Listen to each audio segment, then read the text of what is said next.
Let's give you a little bit of like a master class on how to secure an armbar from this position. It's very common. It doesn't matter how we end up on the side like this, but I see a lot of newer guys struggling on getting these arms separated and actually finishing the armbar. Now, before we go to how do we separate and do all this stuff, the other thing I see people having issues with is once they actually do get the arms separated is the mechanics and what my legs, my body, my hips, and everything else is doing. So first off, too often do people, when they sit back, they often put their butt too far back so that when I do start falling down with the arm, they can easily drop that elbow and either scoop the arm out, or they can easily start stacking me coming up on top and they get position from there. And what I mean by that is if we're doing this from like a mount, right?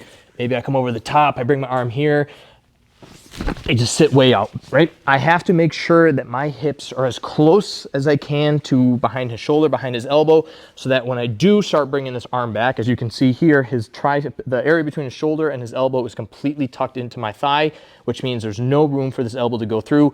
I have complete control from there. Now, part two of this is I have to pinch my thighs. And this is probably, in my opinion, the most critical component of finishing the armbar. And if I'm able to get a good bite and pinch on this, a lot of times I can actually get the tap most likely here before I even get all the way down to the ground, because I'm not giving his arm and shoulder any ability to start working out. If I don't have a good clasp here and I'm kind of just pulling back, or when you tell people like, oh, use your legs, they kind of like bite down or they cross their feet or do anything else, but they're not pinching. Cash has full mobility to twist, to turn, and that's where you're gonna start kind of seeing the struggle of people trying to get his arm to line up. You'll also notice that his shoulder is able to start kind of elevating, which gives him the ability to start hitchhiking and all that kind of defensive tactics, right? So when I get into this position, I manage to separate, tight pinch on the thigh, start falling back. And again, as I start falling back, I'm also gonna start hipping up. I should be able to get the tap before I'm all the way down, even in position from there.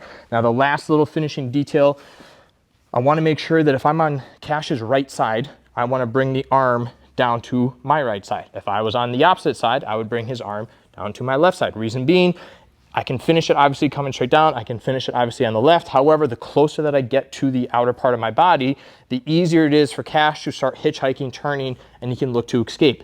When I bring it to the far side, it stretches the arm out a little bit more. You'll see that naturally his shoulder is gonna start rising, which means that when I have this leg on top and I'm pinching nice and tight, I'm actually putting a lot more pressure on his arm to begin with, giving me the tap a little bit easier.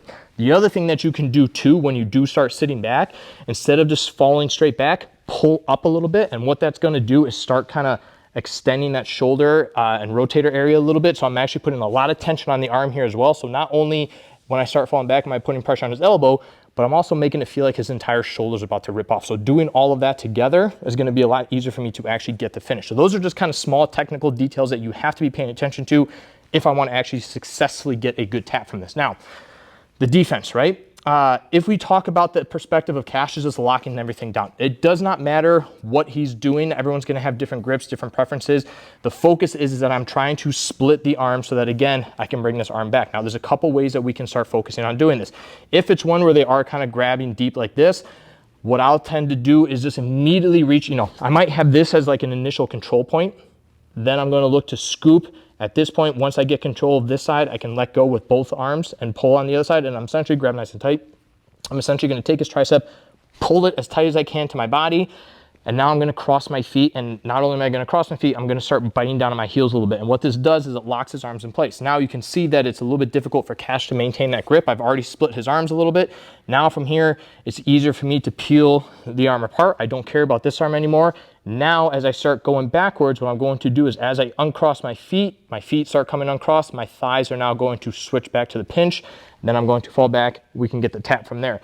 If for whatever reason he starts hiding this arm nice and deep, well, then I can scoop up on the bottom arm, I can actually pressure in, load this one up on my shoulder, pinch if I need to. I'm gonna keep the bite for this one, but now I'm going to crunch in and I'll get a reverse armbar from there as well. So this is a great way, again, if he's locking this down, reach all the way across, pull this nice and tight, lock your feet. And again, I'm not just locking my feet, I'm biting down to prevent him from being able to bring his arms back. Then again, I'm either gonna peel the bottom, or if he's not giving me the bottom, I'm gonna reach across and attack the top from there. So that's one option. Another option that we have is when we do scoop the arm. Now, I'll tend to trap my arm to my thigh. Reason being is that if I'm holding my arm here, I want you to like pull my arm away as tight, hard as you can, right? I'm now fighting muscle to muscle, trying to keep this arm to my chest, and I'm bigger than Cash, believe it or not. And the more that he pulls this arm, it's still gonna be pretty difficult for me to be able to maintain this contact. However, if I grab my thigh, now I'll resist, right? his arm's not going anywhere. I'm barely burning any energy because now I'm just hooking my leg, and now he's fighting my whole leg and my whole body compared to just fighting arms to arms, right? So this is just a good method when we do get into these positions. I don't care if you go far hip, close hip, doesn't matter. I'm just trapping this here until I figure out what I'm doing. So just kind of keep that in mind. But one option that I do have from here is once I get into this position, I can take either one of my legs. I'm going to bring it up onto the inside of his bicep. I'm actually going to start kicking that arm away.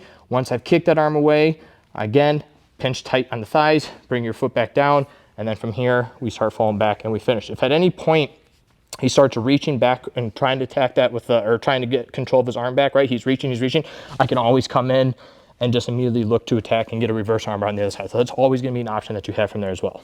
Now, one thing that I want you to keep in mind too is a lot of times when we get into these positions, if these guys start trying to spaz and sit up right away, especially if they're trying to kind of do one of those, it's gonna be difficult for me to try and break these grips, keep going, as I'm also constantly trying to like control my position, my body position, everything along those lines. So what I want to do at this point is, again, I'm going to scoop the thigh.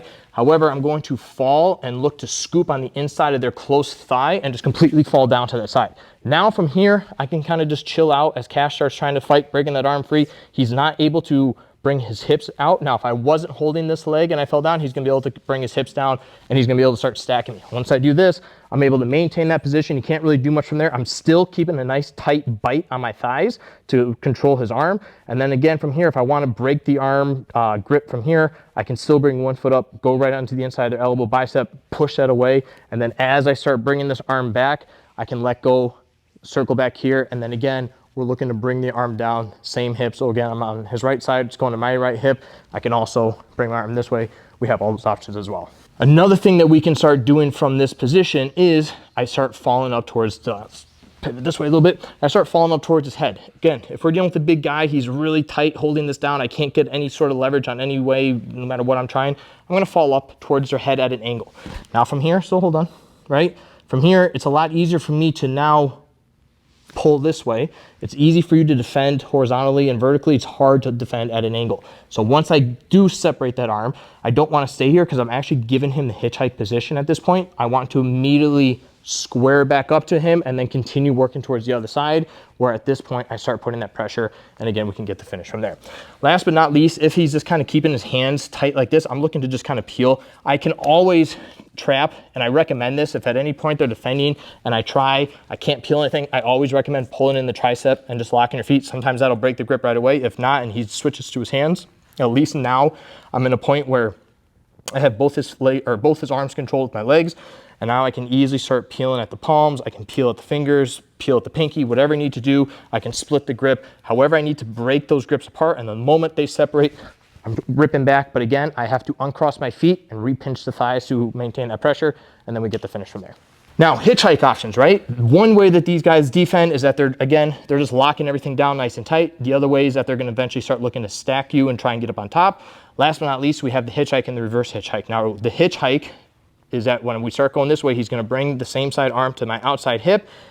Hitchhiking, he's gonna go belly down, he's gonna start working his way all the way back up, and he's gonna look to come up, take the back, take top control, whatever the case is from there. So I have to acknowledge that. Now, remember, when we're dealing with submissions as a whole, I don't know necessarily when he's ready to let go. That's gonna be on Cash. And when he feels that he can no longer hold on, he has to time it where the moment he lets go, he starts hitchhiking before I have time to rip the arm all the way through.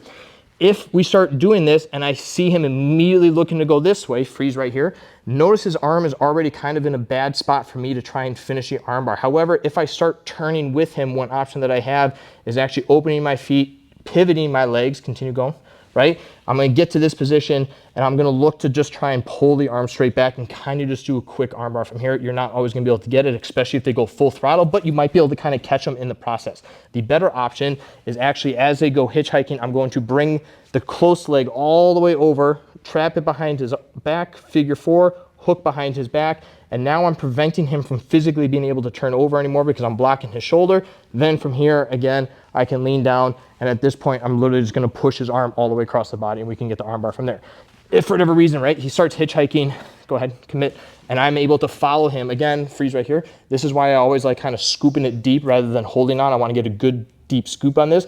I can follow him, and as I follow him, right, and he starts going turtle, I'm going to quickly switch my foot on top, and then from here, immediately just finish with a downward armbar, or I can look to reverse it bring them all the way back over, and come right back to it. So if you follow them, you also have a good chance, as long as I'm following and maintaining that arm bar pressure, there's a good chance I can still get the finish from there. Now, if he goes reverse, so for those that are unfamiliar, the moment again that his grip breaks, he's gonna drop this elbow, he's gonna clear that leg, come all the way up on the outside, and again, he's gonna look to pass and come up on top. We're gonna do the same thing now, but on the opposite side. So again, the moment he starts clearing this, I don't have time to pull the arm back, he starts clearing my leg, I'm going to immediately look to trap over the top, and I ideally want to hook behind his head initially to maintain control.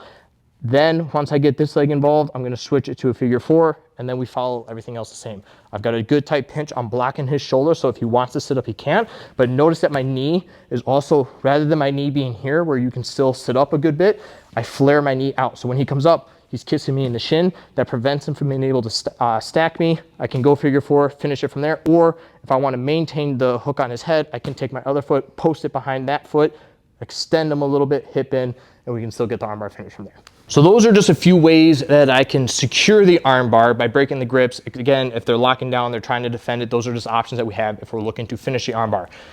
Other options, which you can see in our next video that we're gonna be posting, we are going to cover different ways that you can start attacking them with chokes if they are just simply hanging out, locking themselves down, not really doing anything. Instead of trying to finish the armbar, we're gonna put them to sleep instead. So stay tuned for the next video. Stay safe.